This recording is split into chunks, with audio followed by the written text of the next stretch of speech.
لا يتكلم أحد بموت رسول الله إلا ضربته. جئتك أؤمن بالله وبرسوله وبما جئت به. فقد أعذرت إليكم وأعذرتموني.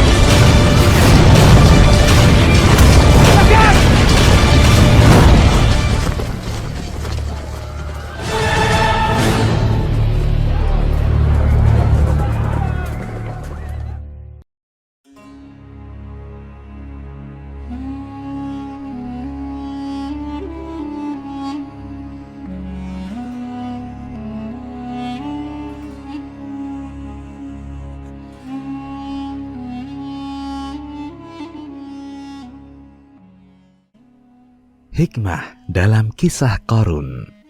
Allah Subhanahu wa Ta'ala berfirman, sesungguhnya Qarun adalah termasuk kaum Musa.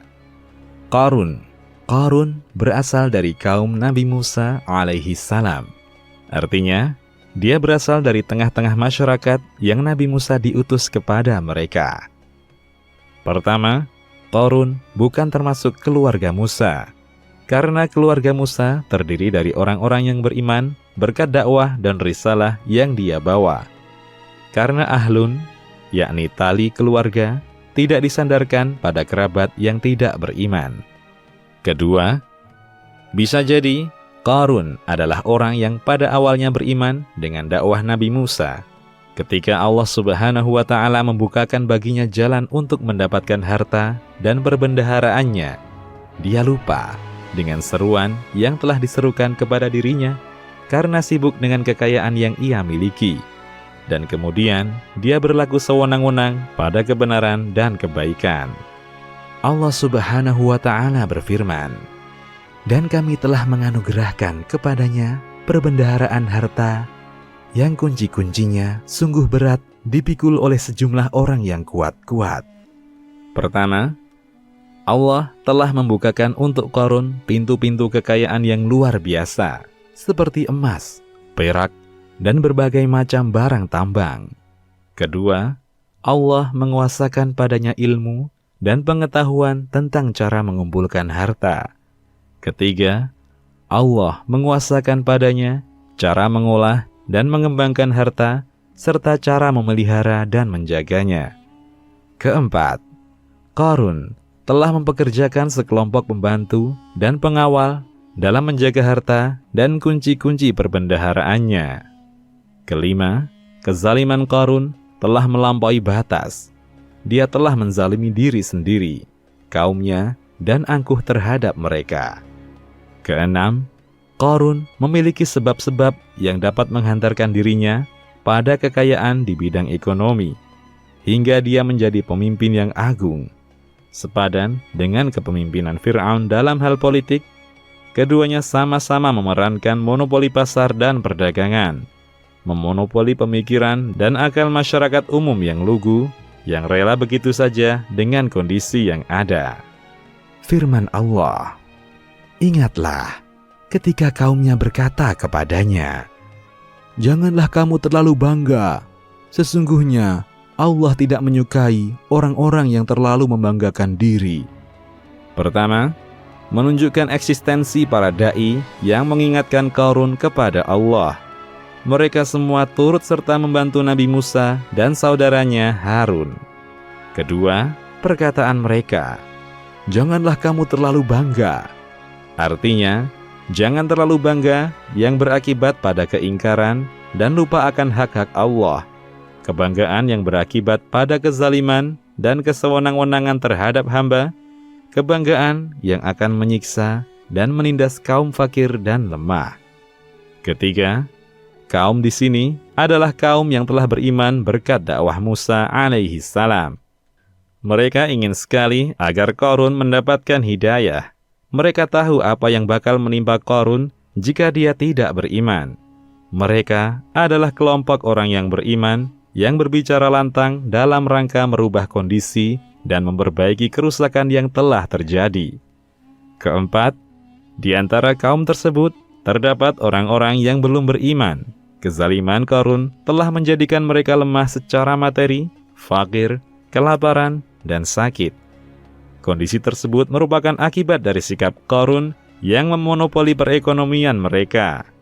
Maka, ketika mereka menyaksikan apa yang dikatakan orang-orang beriman terhadap Qarun, muncullah mental dan keberanian mereka untuk bergabung bersama kaum mukmin.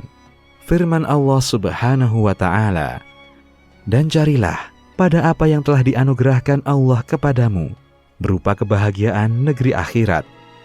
Dan janganlah kamu melupakan bagianmu dari kenikmatan duniawi, dan berbuat baiklah kepada orang lain, sebagaimana Allah telah berbuat baik kepadamu. Dan janganlah kamu berbuat kerusakan di muka bumi. Sesungguhnya Allah tidak menyukai orang-orang yang berbuat kerusakan." Pertama, Nabi Musa alaihi salam dan saudaranya dapat membina para dai kelas utama yang mewarisi dakwah. Mereka mengerjakan kewajiban dakwah mereka dengan metode yang baik dan penyampaian ringkas. Dialog mereka dengan Qarun adalah bukti terbaik akan hal ini. Kedua, peringatan bagi Qarun bahwa dia belum beriman, mendermakan hartanya untuk kemakmuran bumi dan membantu orang-orang membutuhkan. Maka, pekerjaannya merupakan pekerjaan orang-orang yang suka membuat kerusakan. Ketiga, peringatan bagi Qarun agar dia seimbang dalam menginfakkan hartanya dengan cara berbuat baik kepada manusia sebagaimana Allah Subhanahu wa Ta'ala telah berbuat baik kepadanya. Keempat, menurut sangkaan dan pandangan Qarun, pekerjaan yang dia kerjakan merupakan pekerjaan orang-orang yang suka membuat perbaikan. Tapi di mata orang-orang yang suka membuat perbaikan, pekerjaan Qarun adalah pekerjaan orang-orang yang suka berbuat kerusakan. Maka, jika dia meneruskan pekerjaannya, akan berakibat kerusakan di muka bumi yang akan menimpa manusia, hewan, tumbuh-tumbuhan, dan benda-benda mati. Qarun berkata, "Sesungguhnya aku hanya diberi harta itu karena ilmu yang ada padaku." Pertama, Qarun sombong dengan apa yang ia capai. Ia menyatakan hal itu semata-mata karena ilmu yang ada pada dirinya. Benarkah dia tidak pernah belajar ilmu tersebut pada seorang pun? Dia tidak mengakui hal itu. Dia mengaku bahwa harta dan perbendaharaanku tersebut merupakan buah dari keseriusanku, kesungguhanku, dan kecerdasanku. Tidak ada seorang pun yang ikut campur di dalamnya. Kedua, kecintaannya terhadap harta telah menyeretnya pada sikap mengesampingkan pikiran sehat dan tindakan yang benar. Ketiga, Qarun masuk dalam lingkungan orang yang kufur nikmat, ingkar lagi membangkang. Keempat, kecintaannya pada dirinya, kesombongan, kebesaran di depan masyarakat yang hadir. Kelima, perkataannya bahwa ilmunya tidak bersandar pada seorang pun merupakan bukti dia sombong dan tidak menghargai orang lain. Keenam, kecintaannya terhadap popularitas dan kekuasaan mencegahnya untuk mengakui akan eksistensi ilah yang Maha Esa, yang tidak ada sekutu baginya. Ketujuh, karena dia telah berkeyakinan bahwa harta yang ia dapatkan adalah hasil dari ilmu yang dimilikinya, maka tidak ada seorang pun yang berhak atasnya. Akulah yang paling berhak untuk menggunakannya sekehendak hatiku, sebagaimana perkataannya. Kedelapan, karena ilmu yang ada padaku, jadi aku berhak untuk menjadikan manusia sebagai budak, dan setiap yang ada pada mereka adalah berkat keutamaanku. Firman Allah Subhanahu wa Ta'ala. Dan apakah ia tidak mengetahui bahwasanya Allah sungguh telah membinasakan umat-umat sebelumnya yang lebih kuat daripadanya dan lebih banyak mengumpulkan harta. Pertama, Qarun mengklaim bahwa dirinya adalah orang yang berilmu, tapi dia lupa akan sejarah, lupa akan runtuhnya kezaliman dan taghut, lupa apa yang telah berlaku bagi para pendahulunya, lupa tentang siksa yang menimpa mereka akibat kekafiran dan kedurhakaannya. Kedua, sebelum dia ada orang yang lebih kuat dan lebih banyak anggota, harta, dan ilmu. tapi azab dan kebinasaan menimpa mereka karena mereka kafir. Ketiga, ilmu dan harta bukan penghalang dari turunnya azab dan kebinasaan, tapi terkadang azab turun karena penggunaan harta dan ilmu bagi orang kafir. Keempat, kecintaan Qarun terhadap harta telah menjadikannya mengesampingkan pikiran sehat dan mengambil pelajaran dari kehancuran umat-umat terdahulu akibat dari kekafiran dan kedurhakaan mereka. Firman Allah Subhanahu wa Ta'ala, "Maka keluarlah Qarun kepada kaumnya dalam kemegahannya." Pertama, hal ini dilakukan Qarun untuk menutupi kelemahannya di hadapan para da'i. Dia ingin memperlihatkan kekayaannya kepada manusia. Oleh karena itu, dia keluar dengan kemegahannya, dengan emas dan perhiasannya, guna menyihir mata dan hati orang-orang yang hadir, orang-orang yang telah dikalahkan oleh harta, dan akal mereka telah dirampas oleh harta. Kedua, menunjukkan kekuatan materi dan ekonomi. Menurutnya, dia dapat menundukkan para hadirin untuk membujuk mereka, melemahkan semangat orang-orang yang menasihatinya. Ketiga, sebagian besar dari kaum Nabi Musa alaihi salam mempermainkan seruan Nabi Musa alaihi salam dan pengikutnya.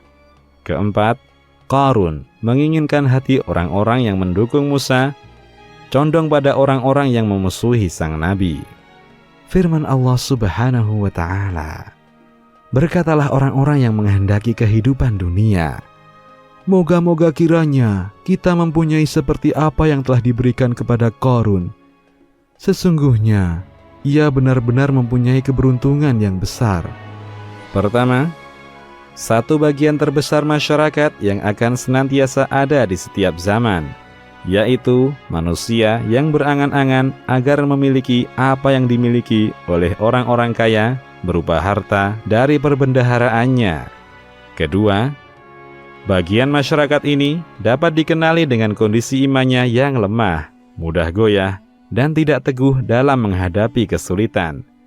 Ketiga, selain itu, mereka juga dicangkiti oleh sikap membebani diri dengan sesuatu hal yang di luar batas kemampuannya, yaitu bersikukuh untuk mendapatkan bagian kekayaan sebagaimana Qarun. Keempat, mereka merasa rendah diri karena kefakiran yang ada pada mereka, atau karena lemahnya mereka di depan Qarun. Kelima, mungkin hal itu merupakan ujian dari Allah untuk menguji kaum mukminin dengan harta Qarun dan kemegahannya. Firman Allah Subhanahu wa Ta'ala, "Berkatalah orang-orang yang dianugerahi ilmu, kecelakaan yang besarlah bagimu, padahal Allah adalah lebih baik bagi orang-orang yang beriman dan beramal soleh, dan tidak diperoleh pahala itu kecuali oleh orang-orang yang sabar." Pertama, bagian masyarakat yang lain adalah masyarakat yang sadar akan kebenaran dan hakikatnya. Dia tahu tentang hakikat dunia dan akhirat. Mereka adalah orang-orang yang tahu tentang hati yang sakit yang tergantung pada cinta dunia. Kedua, bagian masyarakat lain yang mengetahui bahwa negeri akhirat lebih baik dan lebih kekal daripada perbendaharaan dunia seluruhnya, bukan hanya lebih baik dari harta Qarun saja. Ketiga, para dai kaum Nabi Musa setelah mereka menasihati Qarun telah menunaikan kewajiban dakwah imani mereka, menasihati mereka yang akal dan hatinya telah dikuasai oleh penampilan Qarun dan kemegahannya, mengingatkan mereka akan urgensi iman dan amal soleh dalam meraih keselamatan di dunia dan di akhirat. Keempat, bagian masyarakat lain yang mengetahui bahwa sikap qanaah merupakan obat terbaik untuk menyikapi kemegahan Qarun dan hartanya. Kelima, semoga peringatan ini semakin meminimalisir jumlah orang-orang yang terjerumus ke dalam perbuatan serupa yang dilakukan Qarun. Inilah perlunya para dai bersandar pada penjelasan tentang urgensi amal soleh di dunia dan di akhirat, menggelitik sisi keimanan di hati sebagian kaum mukminin yang ternyata ia terlalu lemah dalam menghadap gemerlap harta yang dimiliki Qarun. Firman Allah, maka kami benamkanlah Qarun beserta rumahnya ke dalam bumi. Maka tidak ada baginya suatu golongan pun yang menolongnya terhadap azab Allah, dan tiadalah ia termasuk orang-orang yang dapat membela dirinya. Pertama, alam ini akan berjalan sesuai dengan sunnah-sunnah ilahiyah dan kauniyah Allah hingga hari kiamat. Kedua, terbenamnya Qarun beserta harta kekayaannya merupakan balasan dari amal perbuatannya yang jelek, serta balasan dari kezaliman, kecongkaan, kesombongan, dan keingkarannya terhadap Nabi Musa dan dakwah yang ia bawa. Ketiga, penolong orang-orang yang melampaui batas ketika dia dalam keadaan lapang sangat banyak, karena mereka adalah orang-orang yang berserikat untuk mendapatkan keuntungan. Tapi, jika sebuah urusan sudah berhubungan dengan akhirat, maka tidak ada seorang pun kenal dengan yang lain. Tidakkah bisa Anda saksikan bersamaku bahwa meskipun Qarun memiliki kekuatan dan kekayaan, tidak ada seorang pun yang berani turun tangan untuk menolongnya dari azab yang menimpanya, meskipun hanya dengan satu kalimat. Firman Allah Subhanahu wa Ta'ala, dan jadilah orang-orang yang kemarin mencita-citakan kedudukan Qarun itu berkata, aduhai, benarlah Allah melapangkan rezeki bagi siapa yang Dia kehendaki dari hamba-hambanya dan menyempitkannya. Kalau Allah tidak melimpahkan karunia-Nya atas kita, benar-benar Dia telah membenamkan kita pula. Aduhai, benarlah tidak beruntung orang-orang yang mengingkari nikmat Allah. Pertama, penjelasan tentang urgensi untuk saling mengingatkan pada keimanan. Peringatan tersebut dapat menyalakan kembali bara keimanan dalam hati saudara-saudaranya yang padam di saat mereka dilalaikan dan lupa oleh kemegahan Qarun. Mereka kemudian kembali kepada Allah setelah mereka menyaksikan dengan mata mereka sepak terjang dan akhir kehidupan Qarun. Mereka yakin bahwa Allah lah yang melapangkan rezekinya bagi siapa saja yang dikehendaki. Tidak ada hubungannya dengan unsur keberuntungan, tapi murni menunjukkan bahwa harta bisa didapat dengan cara pengambilan sebab-sebab yang dapat menghantarkan kepadanya. Karena Allah lah satu-satunya zat yang maha memberi dan menahan rezeki. Dia memberi siapa saja yang dikehendakinya dan menahan dari siapa saja yang dikehendakinya dalam rangka menguji mereka. Kedua, kesuksesan bagi orang-orang beriman dan kebinasaan bagi orang-orang yang zalim. Demikianlah kondisi mereka hingga hari kiamat kelak. Demikian, Allahu a'lam.